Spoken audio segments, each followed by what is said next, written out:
Hello, xin chào cả nhà. Mọi người có nghe thấy Mai Lan nói không ạ?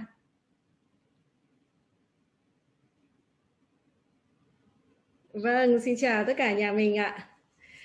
Vâng, lời đầu tiên thì Mai Lan xin được gửi lời chào, lời chúc mừng năm mới đến tất cả các cô chú anh chị có mặt trong cái chương trình đào tạo sản phẩm đến phòng Zoom của Unicity ngày hôm nay, đúng không ạ?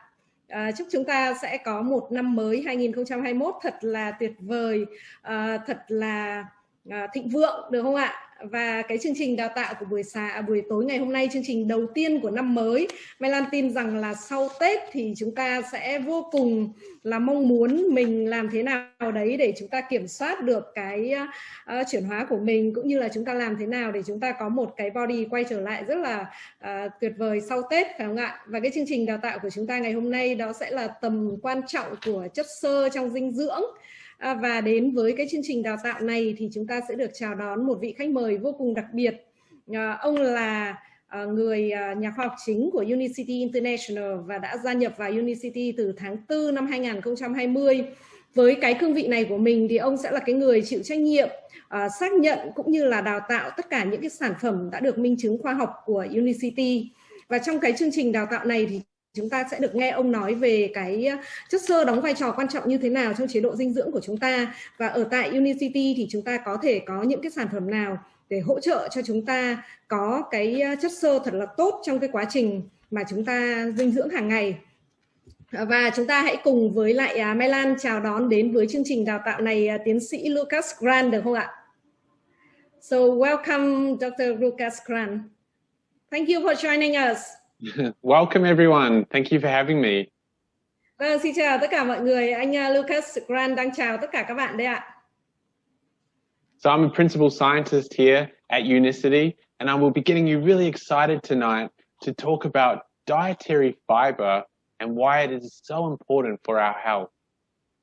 Ngày hôm nay thì với tư cách là một nhà khoa học chính của Unicity thì tôi sẽ rất hân hạnh được chia sẻ với các bạn về một cái chủ đề có tên gọi rằng là tầm quan trọng của chất xơ và nó đóng cái vai trò quan trọng như thế nào trong cái chế độ dinh dưỡng của chúng ta.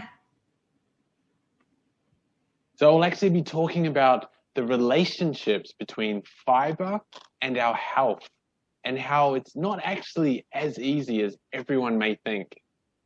Và ngày hôm nay thì tôi sẽ chia sẻ với các bạn rằng là chất xơ nó đóng vai trò quan trọng như thế nào, và có thể rằng những cái thông tin tôi chia sẻ sẽ khiến các bạn nhận ra rằng những cái gì chúng ta hiểu về chất xơ nó không đơn giản như lâu nay, những cái gì lâu nay chúng ta vẫn nghĩ ạ. Thực bản chất của chất xơ nó không đơn giản như những gì lâu nay chúng ta vẫn nghĩ.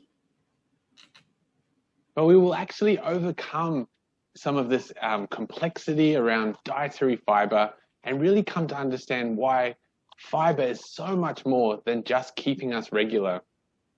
Và ngày hôm nay chúng ta sẽ tìm hiểu cái sự phức tạp, những cái sự phức tạp nằm sau, ẩn chứa đằng sau cái quan trọng của chất xơ, và lý do tại sao mà chất xơ nó còn giữ rất là nhiều những cái vai trò quan trọng nữa bên cạnh cái việc là gì ạ? Giúp cho chúng ta đều đặn hàng ngày.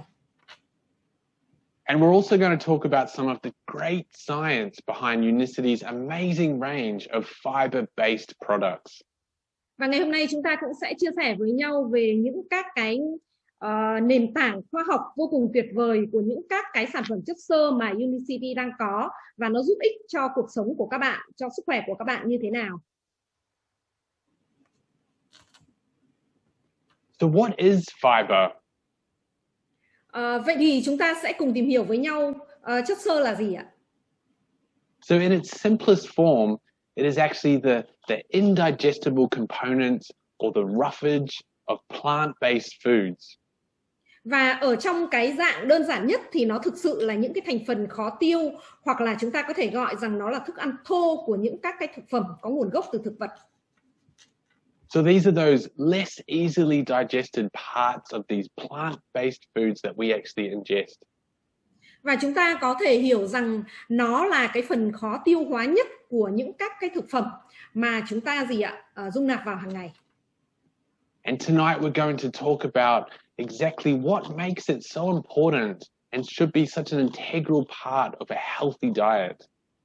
Và buổi tối ngày hôm nay thì chúng ta sẽ cùng tìm hiểu với nhau. Tôi sẽ chia sẻ với các bạn chính xác là cái điều gì khiến cho chất xơ nó trở nên vô cùng quan trọng và nó trở thành một phần không thể thiếu của một cái chế độ ăn uống lành mạnh của chúng ta. So when we hear the word fiber, what do we actually think about? Khi mà chúng ta nghe cái từ là chất xơ thì chúng ta sẽ nghĩ về điều gì ạ? So you probably normally think about bran flakes or cereals that have been heavily marketed to us as good sources of dietary fiber. Có thể rất nhiều người trong số các bạn và hầu hết tất cả chúng ta sẽ khi mà nghe đến cái từ chất xơ thì chúng ta sẽ nghĩ về những các cái mảnh cám vụn này hoặc là ngũ cốc mà từ lâu lắm đã được định vị trên thị trường ở một cái cách vô cùng khủng khiếp rằng là nó sẽ là những cái nguồn cung cấp chất xơ tốt cho chúng ta. And you probably also know that fiber keeps us regular because years ago these products were all heavily marketed for that constipation relief, and so many of these thoughts about that have really stuck with us over time. Và có thể các bạn cũng biết rằng là cái chất xơ thì giúp cho chúng ta đều đặn hàng ngày, đúng không ạ? Chúng ta đi vệ sinh đều đặn hàng ngày. Bởi vì rất nhiều năm trước đây thì những cái sản phẩm này được quảng cáo để điều trị cho táo bón này, và vì những các cái quảng cáo này cho nên rất nhiều những các cái suy nghĩ đấy vẫn cứ đeo bám tất cả chúng ta trong suốt nhiều năm. And one of the earliest mentions of fiber was actually made by a Greek physician long time ago, many hundreds of years ago. Và một trong những các cái người mà đề cập đến cái chất xơ sớm nhất, đấy là một cái bác sĩ vô cùng nổi tiếng người Hy Lạp. Ông đã nói về cái tác dụng của chất xơ hàng trăm năm trước đây rồi. And he actually had this quote of excite the bowels to evacuate. And this quote has described how many of us view fiber until surprisingly very recently.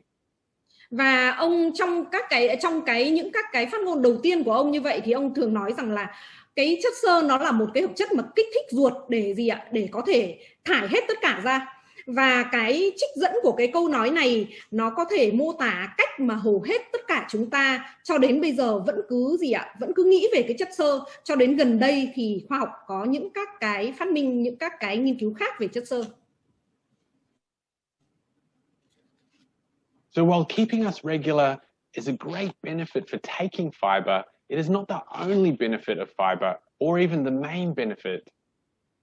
Và chúng ta biết rằng là cái việc giữ cho chúng ta đi vệ sinh đều đặn đấy ạ, nó là một trong những các cái lợi ích tuyệt vời của chất xơ, của việc bổ sung chất xơ, đúng không ạ? Nhưng nó không phải là cái lợi ích duy nhất, cũng như là nó không phải là cái lợi ích chính của chất xơ. So some of the important reasons for needing fiber are that first it gives us physical structure to the food that we eat, and it helps it move through our digestive tract.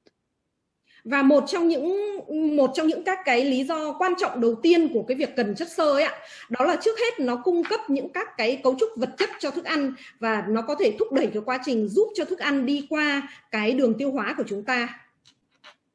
So that's important because it helps you feel fuller and it controls that food intake.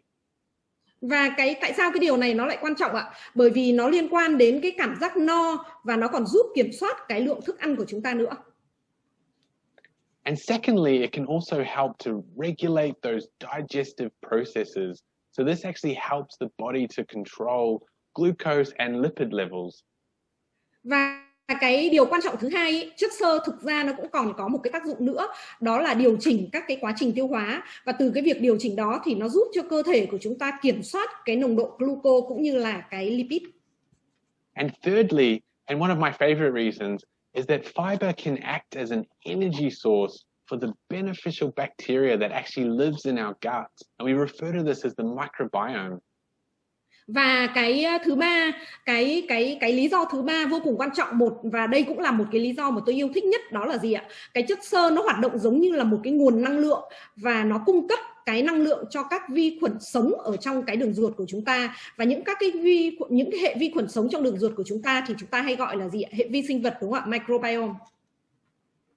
And we've actually consumed plants throughout our history, and they're a very good source of vitamins and minerals that we require. But the dominant macro source that plants actually give us is these carbohydrates, these incredibly complex carbohydrates. Và chúng ta thì biết rằng là trong suốt cái lịch sử của loài người chúng ta thì thực ra chúng ta tiêu thụ rất là nhiều thực vật. Và thực vật nó là cái nguồn cung cấp rất là nhiều vitamin, khoáng chất và những các cái nguồn mà chúng ta cần, đúng không ạ? Thế nhưng thực vật thì lại chiếm ưu thế lớn thực sự của thực vật ấy. Nó lại không phải là những dinh dưỡng mà nó là carbon hydrate, những các cái loại carbon hydrate mà vô cùng là phức tạp ấy. And this carbohydrate content has actually changed the way our bodies really extract nutrients from these plants. And it requires a massive amount of enzymes to break down this plant material. Và chúng ta biết rằng là những các cái lượng carbon hydrate này thì nó thay đổi cái cách cơ thể của chúng ta chiết xuất dinh dưỡng từ thực vật như thế nào. Và nó cũng đòi hỏi một lượng lớn những các cái enzyme ở trong cơ thể của chúng ta để có thể phá vỡ được những các cái loại thực vật này. But we've actually adapted our bodies and we've outsourced this role to our gut microbiome, and it helps us and it's capable of extracting all this energy and producing these vitamins that we need from this really difficult plant material to digest. Và chúng ta cũng biết rằng là chúng ta thực sự đã thích nghi và chúng ta cũng đã tìm được những các cái nguồn hỗ trợ bên trong các cái vai trò này của cái hệ sinh vật ở bên trong đường ruột của chúng ta. Và nó còn có một cái khả năng nữa là gì ạ? Chiết xuất năng lượng và từ đấy sản xuất ra những các cái loại vitamin mà chúng ta cần. Thế nhưng mà nó cũng có một cái nữa, đó là gì ạ? Nó có cái tác dụng là thích nghi nhanh hơn nhiều so với lại cái sự thay đổi của thực vật và môi trường. So in the past, we lived very nomadic hunter-gatherer type lifestyles, and this was before we had agriculture. So this was why our microbiome became so compatible with our body's natural adaptability and helped us to extract these nutrients from the food that we eat. Và trong quá khứ thì chúng ta cũng biết rằng là con người, cha ông của chúng ta, đúng không ạ, sống du mục, sống săn bắt và hái lượm. Và nó tồn tại rất là lâu trước khi bắt đầu một cái nền nông nghiệp ổn định để cung cấp lương thực như cho chúng ta bây giờ. Và vì cái lý do đó cho nên hệ sinh vật của chúng ta nó cũng tương thích với cái khả năng thích ứng tự nhiên của cơ thể. Và cũng từ cái điều đó cho nên là nó tối ưu hóa cái hiệu suất của cơ thể chúng ta. And now modern science has really caught up with this to show why we really need fiber in our diets to really support that beneficial bacteria of our microbiome. Và đối với một cái nền nông nghiệp ổn định, những các cái loại thực phẩm mà chúng ta ăn bây giờ thì đó là cái lý do tại sao mà chúng ta lại vô cùng cần phải bổ sung cái fiber, tức là chất xơ vào trong cái chế độ dinh dưỡng hiện tại của chúng ta. But of course, not all dietary fiber is the same. Và chúng ta biết rằng là không phải tất cả các cái loại chất xơ đều giống nhau, đúng không ạ? The universal definition of fiber is very broad and doesn't fully explain all of the complexities of different types of dietary fiber. Và chúng ta biết rằng là những các cái định nghĩa chung nhất về chất xơ ấy, nó quá rộng lớn và nó quá khó để có thể giải thích một cách đầy đủ về cái sự phức tạp cũng như là những các cái loại tính chất fiber, chất xơ khác nhau trong cái chế độ dinh dưỡng.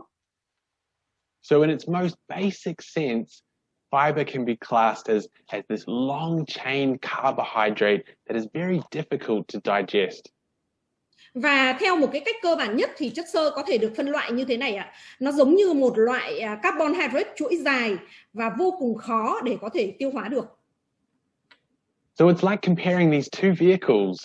They're both cars, but they're very different in terms of comfort, quality and speed. Và nếu như các bạn muốn so sánh các loại chất xơ khác nhau ấy thì chúng ta có thể lấy hai cái ví dụ này để làm hai chiếc xe này làm ví dụ điển hình. Nó đều là gì ạ? Đều là xe ô tô, đúng không ạ? Thế nhưng nó vô cùng khác nhau về chất lượng, vô cùng khác nhau về kiểu dáng cũng như là gì ạ? Vô cùng khác nhau về cái tốc độ. So more informative classifications have been added over the years, and possibly you are aware of or have heard of this soluble and insoluble fiber. Và trong suốt nhiều những cái năm qua thì có rất là nhiều những các cái phân loại thông tin khác nhau đã được thêm vào, và các bạn có thể đã được nghe đến những các cái loại thông tin như là gì ạ? Chất xơ hòa tan và chất xơ không hòa tan. And as you can probably guess by their names, this is actually defined by their ability to dissolve in water.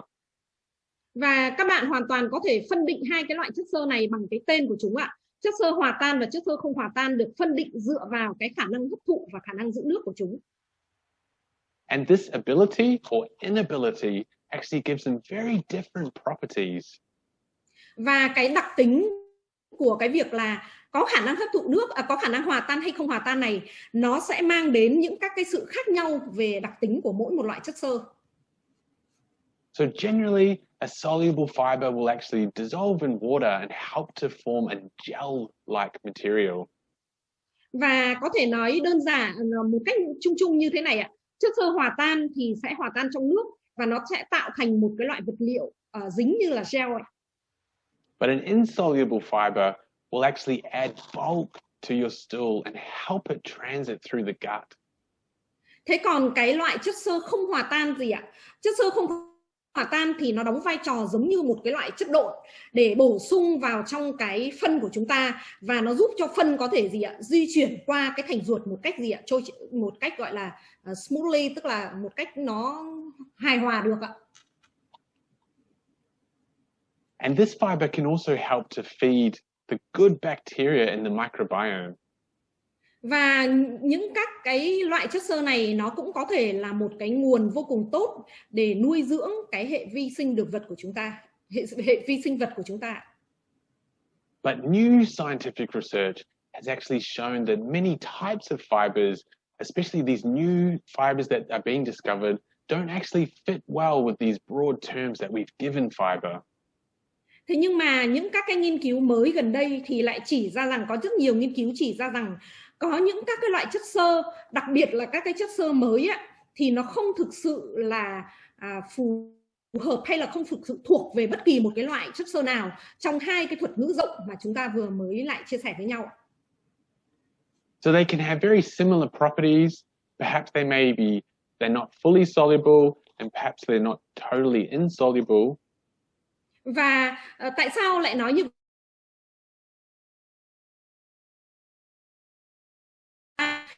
Chúng lại không hòa tan, mà chúng cũng không phải là thuộc loại gì ạ?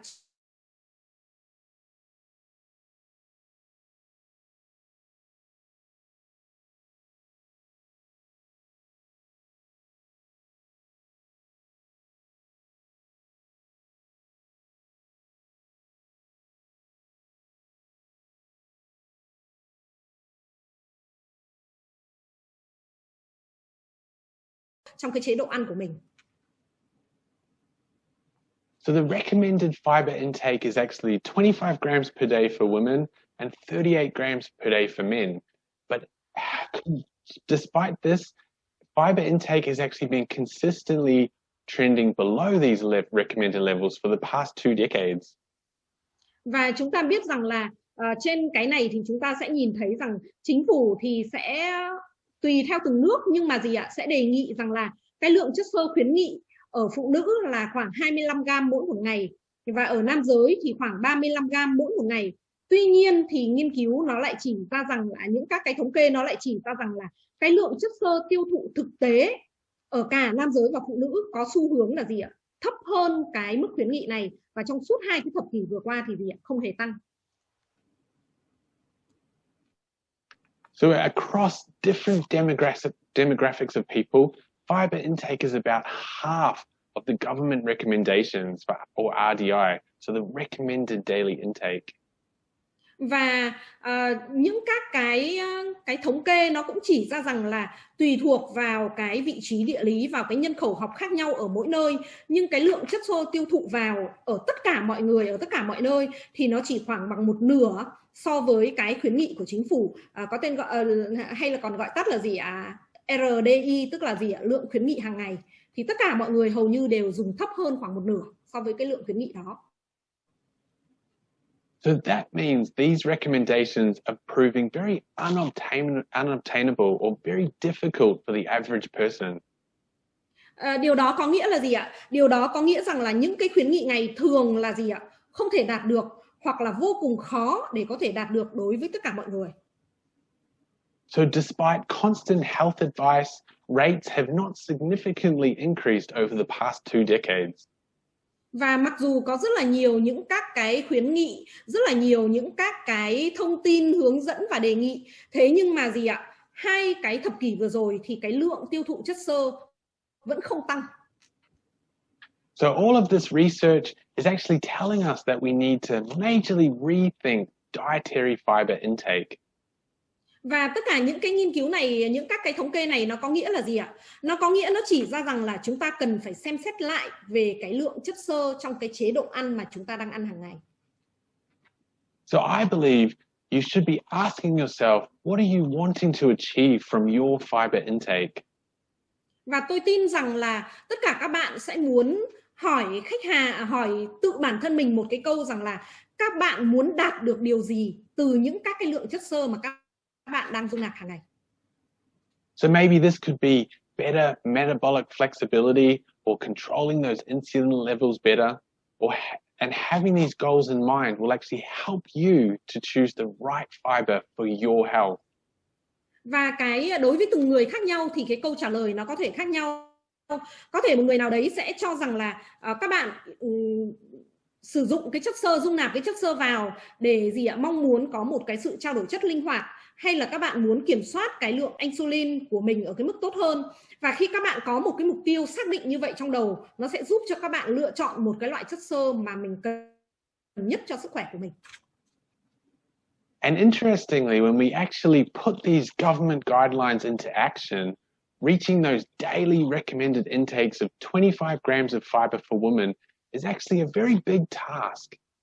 Và các bạn có thể nhìn thấy ở trên cái màn hình này ạ, nếu như chúng ta theo đúng cái khuyến nghị của chính phủ, đúng không ạ? Đó là gì? 25 gram chất xơ cho phụ nữ mỗi một ngày, thì cái việc là gì ạ? Ăn hết 25 gram chất xơ bằng những các cái loại thực vật thì nó là một cái nhiệm vụ có thể nói rằng là vô cùng là khủng khiếp đấy ạ. So I've put together this slide that actually shows how much dietary fiber you would have to consume each day to reach those levels in these commonly grown crops. Và ở trên cái màn hình này thì các bạn sẽ nhìn thấy rằng là với cái lượng 25 gram chất xơ mà chính phủ khuyến nghị, thì với mỗi một cái loại hoa quả hoặc là rau thông dụng này, chúng ta phải ăn bao nhiêu mới có thể đủ ạ? But with this, it doesn't actually take into account specific benefits of having certain types of fiber. So that when we think about this, the easiest rule to follow is to have a very diverse diet of vegetables and fruit. Và kể cả cái khi mà xem những các cái gì ạ, những các cái loại chất xơ mà vô cùng cụ thể nào đấy, thì nó cũng khó mà có thể dự đoán được, hoặc khó mà có thể hoàn thành được một cái loại đủ cái liều lượng chất xơ mà gì ạ, mà chúng ta được khuyến nghị. So I find it really astonishing that you would have to have 12 tomatoes to reach those 25 grams of fiber. And that is actually because there's a lot of water content in there. Và các bạn có thể cảm thấy vô cùng kinh ngạc khi mà muốn có 25 gram chất xơ thì các bạn phải ăn đến 12 quả cà chua. Và các bạn có biết vì sao ạ? Bởi vì phần lớn cái hàm lượng của cái quả cà chua này nó là gì ạ? Nó là nước. But you may not know that cooking is actually a form of processing, and this can change the properties of fiber. Và các bạn có thể cũng biết rằng là nấu ăn ở nhà ấy, khi mà chúng ta nấu ăn, nó cũng là một cái hình thức chế biến, đúng không ạ? Và cái cách mà chúng ta chế biến đồ ăn như thế nào, nó còn có thể thay đổi cái đặc tính của cái chất xơ trong cái loại vật liệu mà chúng ta dùng để nấu đấy nữa. So you can actually change the soluble to insoluble ratio of fiber just by this form of cooking and processing. Và các bạn còn có thể tưởng tượng được không ạ? Chỉ bằng cái cách nấu này, hoặc là cái cách chế biến, mà các bạn có thể biến một cái loại chất xơ hòa tan thành chất xơ không hòa tan chỉ thông qua cái cách mà các bạn chế biến thức ăn thôi ạ. So I just wanted to make that point about how our intake can be very different in terms of what we actually need to obtain from our dietary fiber intake. Và cái điều này thì tôi muốn nhấn mạnh lại một nữa rằng là cái việc mà chúng ta cần phải dung nạp bao nhiêu chất xơ nó vô cùng khác với lại cái việc mà chúng ta nghĩ rằng là gì ạ? Chúng ta đang thực sự dung nạp được gần đấy chất xơ ạ. And before these common crops we grow today, we actually received our fiber very differently And this was mostly from raw and forage foods from the surrounding areas, such as forests and grasslands. Và chúng ta cũng hoàn toàn đồng ý với nhau rằng là trước khi có những các cái loại cây trồng phổ biến như chúng ta đang ăn, đang sử dụng hiện nay, thì chúng ta được tiếp nhận thời cha ông của chúng ta tiếp nhận cái chất xơ một cách rất là khác. Bởi vì cái chất xơ lúc đấy thì chủ yếu là từ thức ăn thô này, từ thức ăn chăn nuôi ở những các cái vùng xung quanh, ví dụ như là rừng hay là đồng cỏ, đúng không ạ? And this is important because it actually means that we ate a wider variety and larger diversity of plants, depending on the environmental availability and the season. Và cái điều này tại sao nó lại quan trọng ạ? Bởi vì nó thực sự có ý nghĩa khi mà trong cái chế độ tiền nông nghiệp đó thì chúng ta ăn rất là nhiều những cái loại thực vật khác nhau và đa dạng khác nhau, phụ thuộc vào mùa màng, phụ thuộc vào cái môi trường săn bắn hái lượm tại cái thời điểm, tại cái nơi mà chúng ta sống và tại cái tùy theo mùa nữa ạ. But of course, with modern agriculture, there's this major shift in the diversity of fiber in our diets. Và đương nhiên là với cái nông nghiệp tiên tiến hiện nay thì có một cái sự thay đổi vô cùng lớn, có một cái sự dịch chuyển vô cùng lớn về cái sự đa dạng của chất xơ trong cái chế độ ăn hiện tại của chúng ta. So the crops we actually grow today are selected more for their yield, so their quantity, over their nutritional content. Và những cái loại cây trồng mà chúng ta đang sử dụng hiện nay thì nó được lựa chọn để trồng theo một cái cách là gì ạ? Mang lại năng suất nhiều hơn là ưu tiên đến cái hàm lượng dinh dưỡng. Có nghĩa là chúng ta có thể nói rằng là nó ưu tiên số lượng hơn là chất lượng. But not only did the diversity of the plants that we're ingesting decrease, we actually began growing certain types of crops and eating them in far more greater quantities. Và không những như vậy, không những là cái sự đa dạng của thực vật không chỉ là gì ạ, với cái chế độ dinh dưỡng và cái nông nghiệp hiện tại thì nó không chỉ là cái sự đa dạng của thực vật nó bị giảm, mà chúng ta còn bắt đầu trồng và sản xuất những các cái loại cây trồng nhất định cụ thể nào đấy thôi, chứ không ưu tiên cái sự đa dạng nữa. Và bên cạnh đó thì chúng ta lại còn tiêu thụ, tức là chúng ta ăn nhiều hơn những các cái loại, chính những cái loại cây trồng mà chúng ta đang trồng bây giờ. So these are actually starch-based crops, such as wheat, corn, rice, and potatoes. And these crops are actually much lower in fiber, but very high in starch. And some of the simple starches we can actually digest very easily. Và những các cái loại cây trồng mà hiện tại chúng ta biết rằng là chúng ta đang trồng rất là nhiều và tiêu thụ rất là nhiều, đúng không ạ? Ví dụ như là lúa mì này, rồi ngô, rồi gạo, rồi khoai tây. Và các bạn cũng biết rằng là những cái loại cây trồng này thì có cái hàm lượng chất xơ thấp, trong khi cái hàm lượng tinh bột lại rất là cao. Đơn giản trong những các cái loại thực phẩm mà tôi vừa mới liệt kê thì nó có thể là gì ạ? Rất là dễ được phân hủy và tiêu hóa một cách rất là dễ dàng ạ. So in our modern diet, starch can actually comprise anywhere from 50 to 70% of the energy that we consume in our average diet. Và chúng ta thấy rằng là với cái chế độ ăn mà chúng ta đang ăn bây giờ ấy, thì thực tế là chúng ta ăn khoảng 50 đến 70% cái năng lượng mà chúng ta phải gì ạ? Theo cái chế độ ăn trung bình của chúng ta. Có nghĩa là chúng ta ăn nhiều hơn khoảng 50 đến 70% cái chế độ ăn trung bình mà chúng ta cần phải ăn.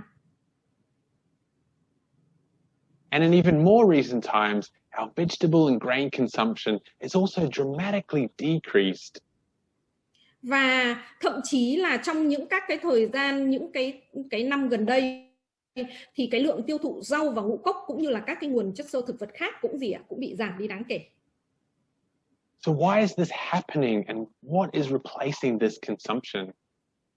Vậy thì cái câu hỏi là tại sao những cái điều này lại xảy ra và cái điều gì nó đang thay thế cái mức tiêu thụ này ạ? So as our dietary fiber intake has actually decreased, our intake of these highly processed, sugary foods have actually steadily taken over as the dominant food source in our modern diets. Và trong cái chế độ ăn uống hiện đại, cái chế độ dinh dưỡng hiện tại của chúng ta thì những các cái loại đồ ăn mà chứa rất là nhiều những cái chất xơ tốt ấy và chất xơ đa dạng thì nó bị giảm đi, mà thay vào đấy là thực phẩm chế biến sẵn nó trở thành một cái nguồn thực phẩm chủ đạo và nó chiếm lĩnh luôn cái việc dung nạp chất xơ theo một cái cách nguyên bản. But the problem is these calorie dense foods have very few nutrients and are often very low in fiber. Và cái vấn nạn lớn nhất ở đây đó là gì ạ? Những các cái loại thực phẩm giàu calo này nó vô cùng là gì ạ? Ít dinh dưỡng, nó vô cùng là gì ạ? Có vừa ít chất dinh dưỡng mà lại gì ạ? Cả ít cả chất xơ nữa. And sometimes as we as consumers, we might believe that we're eating a wide variety of foods, but when the nutritional value is actually considered, we're actually mostly predominantly eating starches and sugars. Và cái điều đáng lưu ý ở đây là có đôi khi chúng ta nghĩ rằng là với cái chế độ ăn hiện tại của chúng ta nghĩ rằng là gì ạ? Chúng ta đang ăn rất là nhiều những các cái dinh dưỡng tốt, nhưng trên thực tế là gì ạ? Những cái đồ ăn của chúng ta lại không hề có cái hàm lượng dinh dưỡng cao, mà thay vào đấy là chúng ta ăn gì ạ? Ăn nhiều tinh bột và gì ạ? Đường nữa. And we can easily see how modern diets are associated with health risks and disease. And one of the most well-known health diets for research is this Mediterranean diet. Và chúng ta sẽ nhìn thấy một cái mối liên quan vô cùng chặt chẽ giữa cái chế độ dinh dưỡng của chúng ta ăn với lại cái sức khỏe của chúng ta. Và một trong những cái chế độ mà có thể nói rằng là ăn kiêng, một cái chế độ dinh dưỡng tốt nhất đó chính là cái chế độ ăn theo cái chế độ gọi là Địa Trung Hải. So scientists actually regularly use this diet as a comparison against our modern, more Western diet that is higher in these simple carbohydrates and high in sugar. Và những các cái nghiên cứu khoa học hiện tại gần đây thì nó thường xuyên so sánh cái chế độ ăn Địa Trung Hải này với lại cái chế độ ăn của phương Tây. Và một cái chế độ ăn của phương Tây là một cái chế độ ăn mà các bạn biết rằng nó nổi tiếng với cái việc là gì ạ? Hàm lượng carbohydrate cao và gì ạ? Đường cũng nhiều nữa. The interesting thing about using this Mediterranean diet in research is that it's actually very low in highly processed foods, but it's high in these raw fruits and raw vegetables. And this actually has an association with lower dietary health risks. Và cái điều rất là thú vị ở đây đó là gì ạ? Cái chế độ ăn Địa Trung Hải thì những cái nghiên cứu các bạn sẽ thấy rằng là nó ít thực phẩm chế biến sẵn trong cái chế độ ăn Địa Trung Hải này, và thay vào đó thì nó lại là nhiều rau, nhiều những các cái thực phẩm gọi là trái cây sống ấy ạ, tức là ăn tươi luôn. Và cái việc này thì nó liên quan mật thiết đến cái việc là giảm thiểu những các cái rủi ro cho cái sức khỏe của chúng ta, và những các rủi ro mà chúng ta dễ mắc phải khi mà chúng ta ăn những các cái thực phẩm không lành mạnh. And we can talk about this range of scientific health benefits that actually can come from increasing the intake of fiber. Và bây giờ thì chúng ta có thể chia sẻ với nhau về những các cái lợi ích vô cùng tuyệt vời, những cái lợi ích sức khỏe vô cùng tuyệt vời từ cái việc là gì ạ? Chúng ta tăng cường cái lượng chất xơ mà chúng ta dung nạp vào. So of course, as I mentioned, and now we all know that fiber can help keep us regular through its gel-forming properties or its ability to add bulk or roughage to your stool. Và giống như lúc nãy tôi đã chia sẻ với các bạn đúng không ạ? Cái tác dụng đầu tiên mà chất xơ mang đến cho chúng ta đó là gì ạ? Nó có thể giúp cho chúng ta đều đặn hàng ngày, và cái điều mà nó giúp cho chúng ta đều đặn hàng ngày này nó là cái tác dụng, cái đặc tính từ cái việc gì ạ? Có thể tạo ra cái gel đúng không ạ? Và cũng có thể là gì ạ? Một số những cái loại chất xơ thì nó có thể có khả năng tạo thành những các cái chất độn hoặc là thức ăn thô để gì ạ? Giữ cho phân của chúng ta nó vào khuôn. And of course, I also mentioned that fiber can act as a prebiotic, so that indigestible food substance that helps to increase the growth of this beneficial gut bacteria. Và tôi cũng đã chia sẻ với chúng ta rằng là chất xơ nó cũng có thể hoạt động giống như một cái loại prebiotic, tức là gì ạ? Thức ăn cho vi khuẩn đấy ạ. Và những các cái loại thực phẩm khó tiêu hóa thì nó có thể gì ạ? Giúp gia tăng cái sự phát triển của vi khuẩn có lợi cho đường ruột của chúng ta. So as this beneficial bacteria ferments this fiber food or breaks it down for energy, it actually produces all these nutrients, and these are very beneficial for us. Và chúng ta cũng biết rằng là chất xơ nó có thể bị vi khuẩn lên men, hoặc là và trong cái quá trình lên men đấy thì nó sẽ bị phân hủy để tạo ra năng lượng, và rất là nhiều những các cái dinh dưỡng dư thừa trong cái quá trình lên men này và bị phân hủy này thì nó có lợi cho cái sức khỏe của chúng ta. And this is part of the reason why we can see so many more benefits beyond just gut health. Và đây cũng là cái lý do tại sao mà chúng ta thấy có rất là nhiều những các cái lợi ích khác của chất xơ bên ngoài cái lợi ích là gì ạ? Sức khỏe đường ruột. So these powerful chemical compounds that are being produced as a result of this beneficial bacteria breaking it down is important, but also the properties of the fibers themselves. So these two things combined are immensely powerful. Và các bạn biết rằng là những các cái phản ứng hóa học, những các cái hợp chất hóa học mạnh mẽ nó có thể tạo ra được cái sự kích thích, đúng không ạ? Và bên cạnh đó thì những các cái đặc tính hóa học của bản thân cái chất xơ nó cũng có thể có cái tác dụng vô cùng lớn, và cả hai cái này nó cộng lại với nhau thì nó khiến cho gì ạ? Cái chất xơ nó có cái tác dụng vô cùng lớn và đóng cái vai trò vô cùng lớn trong cái sức khỏe của chúng ta. So fiber can actually reduce the glycemic index of foods. And you might be wondering what that is. But in this graph, you will actually see this smooth, slow absorption of glucose into the bloodstream. So that's that very slow glucose in the blood, as opposed to that sharp increase of glucose, or that crash and that slump that's seen in figure B. Và các bạn có thể biết rằng là cái chất xơ ấy nó đóng một cái vai trò vô cùng quan trọng trong cái việc là giảm các cái chỉ số đường huyết của những cái loại thực phẩm mà chúng ta ăn vào. Vì vậy thì các bạn có thể nhìn thấy ở trên cái hình A một cái sự hấp thụ rất là chậm, rất là nhịp nhàng của đường, của gluco vào máu. Nó trái ngược với lại cái sự gì ạ? Gia tăng và sau đấy sụt giảm một cách rất là mạnh ở trong cái gì ạ? Ở cái hình B. Và các bạn sẽ nhìn thấy gì ạ? Cái đường biểu đồ của gluco đấy ạ, ở trong hình A và hình B các bạn nhìn thấy không ạ? Nó hoàn toàn nó khác nhau. So there is a difference between A and B because of the release of glucose is far slower in A. And this is due to the complexity and interaction of dietary fibers themselves. Và các bạn nhìn thấy sở dĩ có cái sự khác biệt giữa cái hình A và hình B, đó là dựa vào cái sự giải phóng gluco ở hình A nó chậm hơn nhiều do cái sự phức tạp của cái chất xơ ở trong gì ạ? Trong cái hình A. Và như vậy thì chúng ta có thể thấy rằng là các đặc tính hóa học của cái chất xơ mà chúng ta ăn nó có thể thay đổi cả cái cách gluco trong cơ thể, trong máu của chúng ta được giải phóng nữa. So a specific fiber may actually delay the glucose absorption and decrease those glucose spikes. Và như vậy thì chúng ta có thể nói rằng là một cái loại chất xơ cụ thể nào đấy chậm cái quá trình hấp thụ gluco và nó gì ạ? Làm giảm cái lượng tăng gluco một cách đột biến nữa. So this graph is actually an example of a complex fiber being added to a standard white bread consumption. And when it's added to the bread, the fiber actually lowers this blood glucose curve. Và các bạn nhìn thấy ở trên cái đường biểu đồ này của cái hình này thì đã có một cái loại chất xơ vô cùng đặc biệt, rất là đặc biệt được thêm vào với một cái khẩu phần ăn của bánh mì ạ. Và các bạn sẽ nhìn thấy rằng là với một cái đường biểu đồ của cái khi mà chúng ta ăn bánh mì kèm với lại cái chất xơ đặc biệt đó thì cái đường gluco gì ạ? Nó cũng thay đổi. So there's actually less blood glucose at any given time point compared to the standard white bread or the glucose control. Và chúng ta sẽ nhận thấy rằng là cái đường biểu đồ đường huyết ấy ạ, thì tại bất kỳ một cái thời điểm nào nó cũng thấp hơn so với lại gì ạ? Cái việc là chỉ có ăn mỗi một cái bánh mì mà không có cái loại chất xơ thêm vào.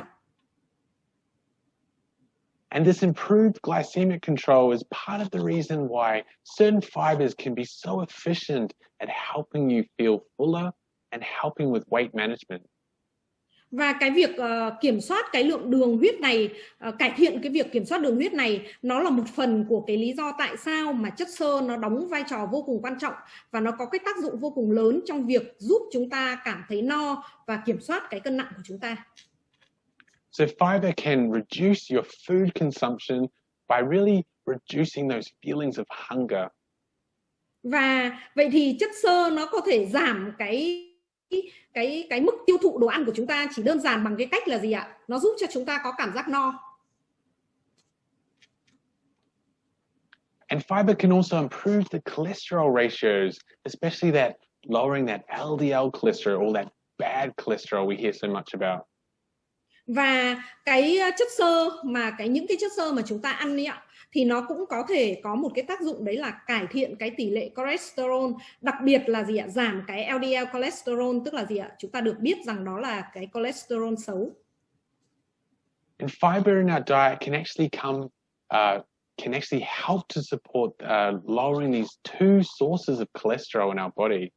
So it can actually come from our diet, or we can produce it in our bodies. Và chúng ta biết rằng là chất xơ thì nó có thể giúp giảm cái cholesterol bằng hai cái cách khác nhau ạ. Chúng ta biết rằng là cơ thể của chúng ta thì chúng ta có hấp thụ cholesterol từ hai cái nguồn thứ nhất đó chính là trong chế độ ăn uống của chúng ta, và cái thứ hai là bản thân cơ thể của chúng ta cũng gì ạ, cũng tổng hợp sản sinh ra được cholesterol. So certain dietary fibers can actually play a role in both of these sources of cholesterol and helping to reduce them. So helping to reduce their absorption from your diet and helping to reduce the cholesterol being synthesized in your own body. Vậy thì chúng ta có thể thấy rằng là cái chất xơ nó đóng vai trò vô cùng quan trọng trong cả hai cái nguồn gọi là sản xuất ra cholesterol này. Thứ nhất, nó vừa đóng vai trò quan trọng trong cái việc là gì ạ? Chúng ta hấp thụ cholesterol từ cái thực phẩm, từ cái dinh dưỡng mà chúng ta ăn. Cái thứ hai, nó cũng đóng cái vai trò vô cùng quan trọng trong cái việc gì ạ? Liên quan đến cholesterol mà cơ thể của chúng ta tự tổng hợp và tự sản sinh ra. But you may not know that a bile acid that we utilize and we use to break down the fats in our diet are actually made from the building blocks of cholesterol inside our bodies. Và các bạn có thể chưa biết rằng là cái tổng hợp cholesterol mà trong cơ thể của chúng ta có ấy là nó được gì ạ? Nó lấy từ các cái axit, những các cái sự phản ứng hóa học tổng hợp ở trong cơ thể của chúng ta. And these bile acids are actually excreted into our gut to help break down that fat, as I mentioned. But we can actually reuse that bile acid.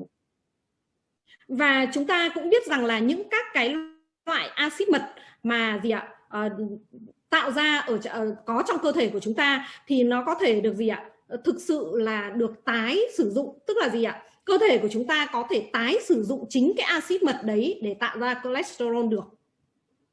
But certain fibers can actually prevent that reabsorption of bile acids and prevent that reuse. And this actually tells the liver, hey, produce more bile acid. So it takes cholesterol out of your blood and reduces those blood cholesterol levels. Và gì ạ? Và với một cái chất xơ đúng bổ sung vào trong cái chế độ ăn, cái chế độ dinh dưỡng của chúng ta thì nó có thể thay đổi được cả cái việc là gì ạ? Hệ vi sinh vật trong cơ thể của chúng ta, nó có thể ngăn ngừa cái sự tái hấp thụ cái axit mật, và nó nói với lại gan của chúng ta là gì ạ? Hãy tạo ra thêm nhiều axit mật nữa. Và trong cái quá trình mà gan tạo ra nhiều axit mật đấy thì đấy là cái quá trình mà gì ạ? Cái cholesterol của chúng ta được giảm đi ạ. So when we try and optimize our fiber intake and our fiber in our diet, we should really stick to this golden rule of keeping it diverse. Và trong cái quá trình mà chúng ta gì ạ, tối ưu hóa cái lượng chất xơ mà chúng ta dung nạp vào ấy, thì chúng ta phải cố gắng để gì ạ, giữ cho nó đa dạng, và chúng ta nên sử dụng những các cái nguồn chất xơ mà gì ạ, được nghiên cứu một cách rất là rõ ràng. And choose a researched fiber wherever possible if supplementing. Và chúng ta hãy sử dụng những các cái nguồn chất xơ mà gì ạ, có thể gì ạ, vừa đa dạng mà gì ạ, vừa được những các cái minh chứng khoa học rất là rõ ràng mà nó có thể có cái tác dụng cho cái hệ microbiome, tức là hệ sinh vật của chúng ta, vi sinh vật trong cơ thể của chúng ta. And of course, Unicity has a great range of fiber products to really help to support your metabolic health and gut health goals. And I'm going to discuss with you tonight these amazing products. Và chúng ta biết rằng là Unicity thì có rất là nhiều những các cái loại chất xơ khác nhau dành cho những cái nhu cầu sức khỏe khác nhau của các bạn. Và buổi tối ngày hôm nay cùng với lại cái phần đào tạo của mình thì tôi cũng sẽ chia sẻ với các bạn những các cái loại chất xơ khác nhau của Unicity đang có. So these have very important benefits tailored to different goals you might have in reaching your ideal health. Và những các cái loại chất xơ mà tôi sắp chia sẻ với các bạn, nó sẽ đóng cái vai trò vô cùng quan trọng và nó có thể trả lời cho cái câu hỏi của các bạn rằng các bạn muốn một cái sức khỏe của mình như thế nào, hoặc là cái sức khỏe mong muốn của các bạn là gì. So firstly, light fiber really helps to supply the source of soluble and insoluble fiber that gives the stool that structure and is promoted as a natural colon cleanse. Và chúng ta biết rằng là cái loại chất xơ đầu tiên mà Unicity có thể cung cấp cho chúng ta đó chính là light fiber. Và ở trong light fiber thì nó có cả chất xơ hòa tan và chất xơ không hòa tan. Với cái việc có cả chất xơ hòa tan và không hòa tan, nó giúp cho cái gì ạ? Phân của chúng ta nó tạo thành khuôn và gì ạ? Rất là dễ dàng để đào thải ra theo một cái đường vô cùng là tự nhiên. So a healthier, bulkier stool is actually very healthy for the muscles of our gut and helps to transit food through the gastrointestinal tract for absorption of those nutrients that we really need.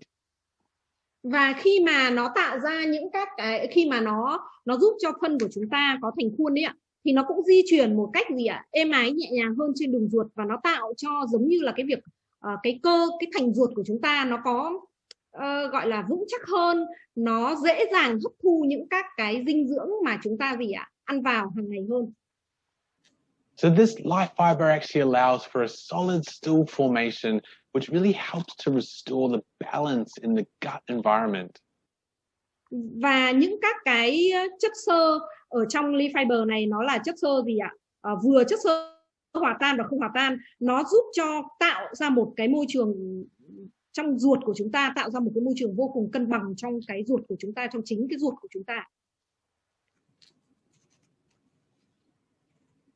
So light fiber is almost like giving the gut a clean slate and helps to repair and stabilize that environment and makes it the perfect start for your microbiome health or that beneficial bacteria that resides there. Vậy thì các bạn có thể hiểu đơn giản là như này ạ. Cái light fiber nó giống như là cái việc ạ, nó quét sạch những các cái độc tố, những các cái thứ cặn bã ở trong ruột của các bạn đi, và nó giúp sửa chữa, nó giúp ổn định cái môi trường đường ruột, và nó tạo ra một cái nền tảng hoàn toàn mới nuôi dưỡng những các cái vi khuẩn tốt trong cái đường ruột của bạn, và đường ruột của chúng ta nó sẽ có một cái hệ vi sinh vật vô cùng là khỏe mạnh. And of course, Bios 7 is a revolutionary product from Unicity that really has that multiple benefit formulation to support your microbiome and your metabolic health. Và một cái sản phẩm nữa mà tôi cũng muốn giới thiệu đó chính là Bios 7. Có thể nói rằng Bios 7 nó là một cái sản phẩm mang tính cách mạng của Unicity bởi cái công thức đa lợi ích để hỗ trợ cho cái vệ vi sinh vật và cái sức khỏe chuyển hóa của chúng ta. Và cái Bios 7 nó cũng là một cái ma trận chất xơ mà gồm rất là nhiều những cái chất xơ quan trọng và được khoa học chứng minh rằng nó có lợi cho sức khỏe trao đổi chất của chúng ta. So Bios 7 is this patented fiber matrix, so multiple sources of fiber and scientifically proven for health. And as I mentioned, diversity is very key in your fiber intake. Và giống như là tôi đã nói với chúng ta đúng không ạ? Cái sự đa dạng của những các cái ma trận chất xơ mà chúng ta dung nạp vào trong cơ thể nó vô cùng quan trọng. Và ở trong cái sản phẩm Bios 7 này nó có một cái ma trận chất xơ vô cùng là gì ạ? Đa dạng và vô cùng là phức tạp để hỗ trợ cho cái sức khỏe chuyển hóa, cho cái hệ vi sinh vật của chúng ta. And Bios 7 actually increases the microbial diversity of the gut by up to 58 times. Và các bạn cũng biết rằng là Bios 7 nó giúp đa dạng hóa cái hệ vi sinh vật trong đường ruột của chúng ta lên đến 58 lần. And there is actually a very strong association between increasing the diversity of bacteria, beneficial bacteria in your gut, and better health outcomes. Và rõ ràng là nó có một cái mối liên hệ vô cùng chặt chẽ giữa cái việc là gì ạ? Đa dạng hóa cái hệ vi sinh vật của chúng ta trong đường ruột của chúng ta với lại cái gì ạ? Cái kết quả sức khỏe của chúng ta. So Bios 7 does this by providing that right type of food that your gut microbiome requires. Và cái BIOS 7 nó làm cái điều này bằng cách nào ạ? Nó làm cái điều này bằng cách là nó cung cấp đúng những các cái loại thức ăn mà hệ vi sinh vật đường ruột của chúng ta cần để có thể hoạt động. Và khi mà đủ những các cái loại thức ăn đấy thì chúng phát triển nhanh và mạnh hơn để giúp cho chúng ta có một cái hệ vi sinh vật gì ạ? Ngày càng khỏe mạnh hơn. And another major factor in separating performance fiber products is actually its ability to reduce fasting blood glucose. Và một trong những các cái yếu tố nữa mà giúp cho cái sản phẩm BIOS 7 này nó có cái tác dụng, đó chính là nó có cái tác dụng trong cái việc là tách những các cái sản phẩm chất xơ ra khỏi cái việc là gì ạ? Tức là nó nói một cách cụ thể hơn là nó giúp làm giảm cái lượng đường huyết lúc đói của chúng ta. Khi mà chúng ta sử dụng BIOS 7, chất xơ trong BIOS 7 thì nó sẽ giúp làm giảm cái đường huyết lúc đói. And this study on BIOS 7 actually showed that it can significantly reduce blood glucose levels and these markers for excessive glucose in the body. Và những các cái ma chất xơ ở trong BIOS 7, những các cái nghiên cứu thì nó cho thấy rằng là nó có thể giảm đáng kể cái mức đường huyết lúc đói và giảm cái dấu hiệu cho thấy là đường huyết dư thừa trong cơ thể. Cụ thể ở đây nó là cái HbA1c ấy, cái chỉ số HbA1c ấy. But BIOS 7 not only contains fiber, but it also contains polyphenols. And these are actually plant nutrients that have been shown to be very beneficial to our microbiome health. Và ở trong BIOS 7 thì nó không chỉ đơn thuần là chứa rất là nhiều những các cái loại chất xơ đa dạng, mà nó còn có chứa cả polyphenol. Và các bạn biết rằng là polyphenol nó là một loại chất dinh dưỡng thực vật được chứng minh rằng vô cùng có lợi cho sức khỏe của hệ vi sinh vật, sức khỏe trao đổi chất, và thậm chí là gì ạ? Nó hỗ trợ cho cái hệ miễn dịch của chúng ta nữa. But these nutrients are also very beneficial to our metabolic health and even help to support our immune systems. Và giống như là tôi đã nói gì ạ? Cái sức khỏe trao đổi chất rồi là gì ạ? Sức khỏe của hệ miễn dịch của chúng ta cũng được nâng cao. And BIOS 7 actually contains 4 sources of these powerful polyphenols. Và ở trong cái BIOS 7 thì nó chứa rất là nhiều những các cái nguồn polyphenol. So having multiple diverse sources of polyphenols actually increases the benefits compared to a single source. Và chúng ta biết rằng là trong cái việc là gia tăng những các cái nguồn polyphenol này thì nó cũng có những các cái đặc tính vô cùng là lợi ích. And they can have antimicrobial, reduce the burden of potentially bad bacteria while helping to promote the growth of that friendly beneficial bacteria. Và một trong những cái đặc tính là gì ạ? Nó có cái đặc tính là chống khuẩn, tức là gì ạ? Nó làm giảm đi những các cái vi khuẩn xấu và làm tăng cái sự phát triển của những các cái loại vi khuẩn thân thiện, vi khuẩn tốt ở trong cơ thể, trong cái hệ đường ruột của chúng ta. And this is actually coupled with added vitamins and minerals to really help to boost your cellular function and your immune health. Và cùng với lại những các cái thành phần mà tôi vừa mới nói thì BIOS 7 nó có chứa rất là nhiều những các cái vitamin và khoáng chất nữa để bổ sung cho cái hệ miễn dịch và những các cái chức năng tế bào của chúng ta. So BIOS 7 really helps to maintain a really good gut environment and help to boost your microbiome. Và như vậy chúng ta có thể thấy rằng là BIOS 7 nó giúp duy trì cái sức khỏe đường ruột cũng như là gì ạ? Thúc đẩy một cái sức khỏe của hệ vi sinh vật. And of course I mentioned that dietary fiber can have other properties as well. And BIOS Life C is actually a natural supplement that can help to support healthy cholesterol levels. Và giống như là tôi đã chia sẻ với chúng ta lúc ban đầu, những các cái chất xơ khác nhau thì nó có những các cái đặc tính khác nhau. Và một cái sản phẩm mà tôi muốn chia sẻ thêm đó chính là những các cái man trận chất xơ trong sản phẩm BIOS Life C. Now, BIOS Life C actually promotes healthy cholesterol levels by blocking that reabsorption of cholesterol in your gastrointestinal tract. Và cái cách mà bioslice nó hỗ trợ một cái mức cholesterol lành mạnh, đó là nó ngăn chặn cái sự tái hấp thu cholesterol vào trong đường ruột của bạn và nó giảm hấp thụ cholesterol từ thức ăn. So this particular product, BioSlife C, can actually form a gel in your intestinal tract and trap cholesterol that is in the foods that you're ingesting.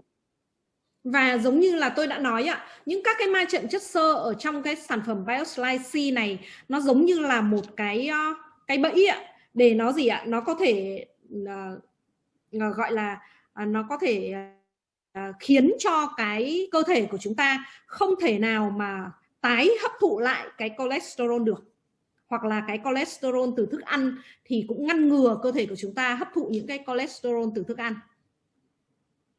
And as I mentioned earlier in the talk, as food moves through your body's digestive tract, your body actually needs bile acids to break down fats in the diet.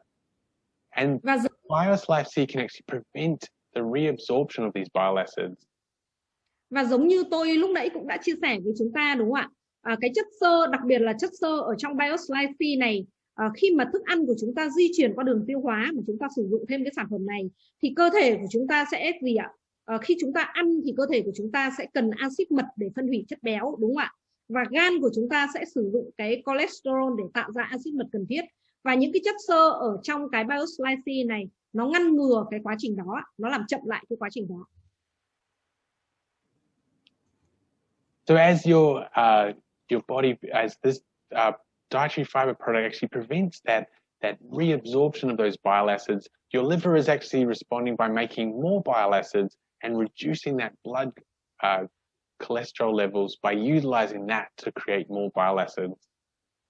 Và cái quá trình mà cơ thể của chúng ta gì ạ, không tái hấp thụ lại cholesterol thì nó sẽ tạo ra gì ạ, nhiều axit mật. Và khi mà gan của chúng ta tạo ra nhiều axit mật, đó là cái quá trình mà gì ạ, chúng phải dùng cholesterol để gì ạ, để tạo ra nhiều axit mật hơn, đúng không ạ? Và bằng cái cách đó thì chúng ta giảm được cholesterol trong máu. But BioSlife C also contains phytosterols.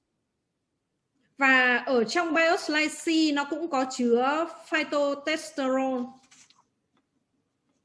And these phytosterols are actually important because they actually compete with cholesterol molecules for absorption while in your gastrointestinal tract. And this leaves fewer opportunities for cholesterol to be absorbed into your blood. Và tại sao cái phytosterol này nó lại quan trọng ạ?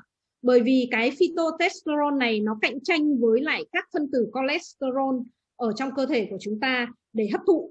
Và khi mà ở trong đường tiêu hóa của chúng ta nó xảy ra một cái sự cạnh tranh như vậy thì nó khiến cho cholesterol ít có cái cơ hội được hấp thụ quay trở lại trong máu hơn. But we've coupled this phytosterols with another powerful plant ingredient, and that is polycosanol. And this is a powerful plant compound that actually has been extracted and concentrated from plant wax. Và trong cái sản phẩm BioSlice C này nó cũng có chứa một cái nguồn vô cùng đặc biệt nữa có tên gọi là polycosanol. Và cái polycosanol này nó là một cái hợp chất thực vật mà nó có thể được đã được chiết xuất và cô đặc từ cái sáp thực vật ạ. And it actually has cholesterol lowering effects. And the reason that it has the ability to assist with this is that it decreases production of cholesterol in the liver. Và cái hợp chất này ấy, nó có tác dụng làm giảm cholesterol. Và nó giảm bằng cái cách nào ạ? Nó giảm là vì nó làm giảm đi cái quá trình sản xuất cholesterol ở trong gan. So remember I mentioned that there are two sources of cholesterol. We can get it from the food that we eat in our diet, or our liver can create cholesterol. Và lúc nãy thì tôi đã chia sẻ với các bạn, đúng không ạ? Cơ thể của chúng ta sản sinh ra cholesterol từ hai nguồn. Cái nguồn thứ nhất là nó dung nạp từ đồ ăn. Cái nguồn thứ hai là gì ạ? Chính cơ thể của chúng ta cũng gì ạ? Sản sinh ra cholesterol. And this is what makes BioSlife C so great, that it helps to support both of these sources of cholesterol. Và cái điều khiến cho cái sản phẩm BioSlice C này trở thành một cái sản phẩm vô cùng tuyệt vời, đó là nó có tác dụng với cả hai cái quá trình tổng hợp cholesterol đó. And it can also assist with better outcomes of the LDL to HDL cholesterol ratio. And this ratio is actually very important for maintaining healthy lipids in the blood. So it's not just about reducing bad cholesterol, it's about having healthy ratios. Và chúng ta cũng biết rằng là cái quá trình này nó hỗ trợ cái gì ạ? Cái tỷ lệ, cân bằng cái tỷ lệ của LDL, tức là cholesterol xấu, và HDL cholesterol tốt, đúng không ạ? Và cái tỷ lệ giữa LDL và HDL cholesterol thì mà được cân bằng ấy thì nó vô cùng quan trọng, bởi vì nó không chỉ là tạo ra một cái lipid máu tốt, mà nó còn tạo ra một cái gì ạ? Nó không chỉ đơn thuần nó là cái tỷ lệ cholesterol, mà nó còn là ẩn chứa một cái sức khỏe cholesterol, tức là cái cholesterol trong cơ thể của chúng ta ở cái mức lành mạnh ạ. And another great product for metabolic health is BioSlife Slim. Một cái sản phẩm nữa tốt cho cái hệ sức khỏe chuyển hóa của chúng ta, đó chính là BioSlife Slim. So BioSlife Slim actually helps your body to regulate the amount of fat stored by reducing those glycemic index of foods that you eat. Và cái cách mà BioSlife Slim nó giúp cho cơ thể của chúng ta điều chỉnh cái chất béo dự trữ, đó chính là nó giảm cái chỉ số đường huyết trong những các cái loại thực phẩm mà chúng ta ăn vào. And I like to call it this revolutionary fat burning product with these natural proprietary ingredients that really help to support weight management. Và tôi phải nói rằng đây thực sự là một cái sản phẩm đốt mỡ mang tính cách mạng ạ. Bởi vì sao ạ? Bởi vì nó thực sự là một cái sản phẩm mà có chứa những các cái thành phần độc quyền hoàn toàn chiết xuất từ tự nhiên ạ. Và nó hỗ trợ rất nhiều cho cái việc là giảm cân và cân bằng trọng lượng cơ thể. So as I mentioned, the glycemic index is how much your blood glucose will rise after you ingest a meal. Và lúc nãy thì chúng ta đã nói với nhau về cái khái niệm của chỉ số đường huyết, đúng không ạ? Glycemic index. Cái chỉ số này nó chỉ ra cái lượng đường huyết trong máu của chúng ta tăng như thế nào sau một cái bữa ăn. So when it spikes too quickly, all that insulin is released to cope with all this excessive glucose in our blood. And this actually makes us feel sluggish and underperforming. Và khi mà cái đường huyết này nó tăng vọt quá nhanh ấy, thì đó là khi mà insulin nó tiết ra để đối phó với một cái lượng đường nó quá nhiều ở trong cơ thể của chúng ta, đúng không ạ? Và khi cái trạng thái đó nó diễn ra thì khiến cho chúng ta bị cảm thấy uể oải, chúng ta mệt mỏi và chúng ta kém hiệu quả. And all that excess glucose that we can't use that fast is actually put into storage, and this is why we gain weight. Và khi những các cái lượng đường dư thừa mà chúng ta không thể sử dụng hết được ấy ạ, thì nó sẽ trở thành một cái loại chất gọi là tích trữ ở đấy trong cơ thể của chúng ta, và đó là lý do tại sao mà chúng ta tăng cân. Do you want this smooth and steady gradual rise of blood sugar that tapers off, seen here in the black line? Và chúng ta sẽ mong muốn một cái đường gì ạ? Một cái đường biểu đồ đường huyết của chúng ta không thể nào gọi là tăng xong lại giảm một cái cách đột ngột như vậy, mà chúng ta sẽ muốn một cái đường giống như là đường màu đen này ạ. Tức là nó cứ dần dần từ từ thôi.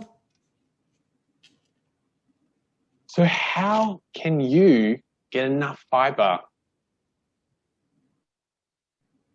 Vậy thì cái câu hỏi rằng là làm thế nào để các bạn có thể có đủ chất xơ?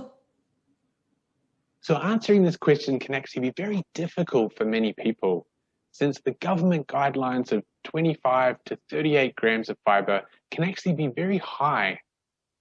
Và cái trả lời cái câu hỏi này nó sẽ là một cái điều quá khó đối với rất là nhiều người. Chúng ta biết rằng là rất là nhiều những các hướng dẫn của chính phủ thì đề nghị rằng 25 đến 38 gam chất xơ, đúng không ạ? Và cái điều này thì nó sẽ vô cùng là cao và nó vô cùng là khó thực hiện khi mà chúng ta ăn cái chế độ dinh dưỡng ăn hàng ngày đấy ạ. So it's important to eat a nutritious and a healthy diet, but adding supplemental fiber is a good way to reach those targets in a more accessible form. Và chúng ta biết rằng là bổ sung chất xơ và những những cái loại chất xơ đúng ấy, thì nó sẽ là một cái cách tốt nhất để có thể đạt được cái mục tiêu đó, và nó khiến cho những cái mục tiêu đó có thể trở nên dễ tiếp cận hơn ạ. But you also should think about what you want to achieve from your fiber intake. Thế nhưng mà bạn cũng nên nghĩ về cái việc rằng là bạn sẽ muốn đạt được một cái mục tiêu gì từ những các cái lượng chất xơ mà các bạn ăn hàng ngày. So these guidelines of fiber intake are very broad, but fiber can also be part of your weight management, cholesterol, and glucose management goals.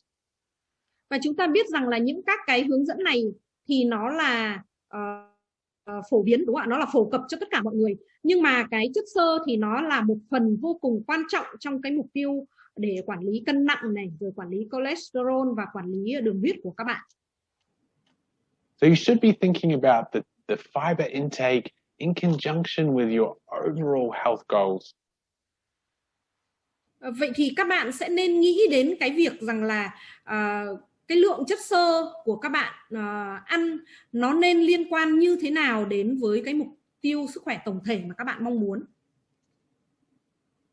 And Unicity actually makes your choices very easy, whether you're looking for a fiber that can help to cleanse your gut and improve regularity, or help to maintain healthy glucose levels. Và ở Unicity thì nó khiến cho cái sự lựa chọn này của các bạn trở nên vô cùng dễ dàng. Cho dù mục tiêu của các bạn là mong muốn lựa chọn một cái loại chất xơ mà giúp cho các bạn có thể đi ngoài đều đặn mỗi một ngày, hay là để làm sạch cái hệ tiêu hóa của các bạn, hay là để hỗ trợ cho cái cholesterol của các bạn, or giving added support to your gut microbiome, or helping manage those healthy cholesterols, or even the goal is weight management, Unicity has you covered. Và cho dù là các bạn giống như hai cái mục đích tôi vừa nói, hay là các bạn lại mong muốn rằng là nuôi dưỡng một cái hệ vi sinh vật khỏe mạnh trong cơ thể của mình, hay là các bạn muốn vừa kiểm soát cholesterol, xong rồi các bạn lại cũng vẫn muốn là cái kiểm soát cái trọng lượng của các bạn, tức là cân bằng trọng lượng của các bạn, thì cho dù cái mục tiêu của các bạn là gì, Unicity cũng có thể khiến cho cái mục tiêu đó của các bạn trở nên dễ dàng hơn rất là nhiều. So thank you for listening tonight, and I hope I have really shown how and why, of course, fiber is so important for you, and Unicity's impressive lineup to keep you supported. Và tôi mong muốn rằng những các cái kiến thức mà ngày hôm nay tôi chia sẻ với các bạn có thể giúp cho các bạn định hình được cái tầm quan trọng của chất xơ, cũng như là những cái sản phẩm nào của Unicity có thể hỗ trợ cho các bạn trong cái quá trình các bạn tìm một cái loại chất xơ mà mình mong muốn để hỗ trợ cho sức khỏe của mình. Thank you so much for having me. Và xin cảm ơn tất cả các bạn đã mời tôi tham dự cái chương trình này cùng với chúng ta. Thank you very much. We hope to see you again very soon. Thank you. Vâng, xin cảm ơn tất cả các bạn. Các bạn có thấy cái chương trình đào tạo của chúng ta buổi tối ngày hôm nay thế nào không ạ? Có tuyệt vời không ạ? Rất là tuyệt vời đúng không ạ? Và Mai Lan mong rằng là với những các cái thông tin vô cùng bổ ích và lý thú về cái tầm quan trọng của chất xơ, cũng như là những cái sản phẩm nào của Unicity có thể hỗ trợ cho các bạn trong cái quá trình các bạn tìm kiếm một cái loại chất xơ mong muốn, thì có thể hỗ trợ cho chúng ta một cái sức khỏe tổng thể tốt hơn rất là nhiều. Và thay mặt cho Unicity, thay mặt cho những người làm chương trình, cảm ơn tất cả các bạn đã ở lại với Unicity. Cảm ơn các bạn đã tin yêu sử dụng sản phẩm của Unicity. Chúc cho chúng ta sẽ có một cái buổi tối vô cùng là lý thú, vô cùng là đầm ấm cùng với gia đình của mình. Và mong rằng chúng ta sẽ chia sẻ những cái thông điệp tuyệt vời này về sản phẩm của Unicity đến với ngày càng nhiều người hơn nữa, để chúng ta cùng nhau make life better, cùng nhau có một cái sức khỏe tốt hơn và cuộc sống thịnh vượng hơn, được không ạ? Xin cảm ơn tất cả các bạn rất là nhiều. Thank you very much and good night. I know it's very late there. Thank you. I'll see you again soon. Vâng, xin chào và xin cảm ơn tất cả các bạn rất là nhiều.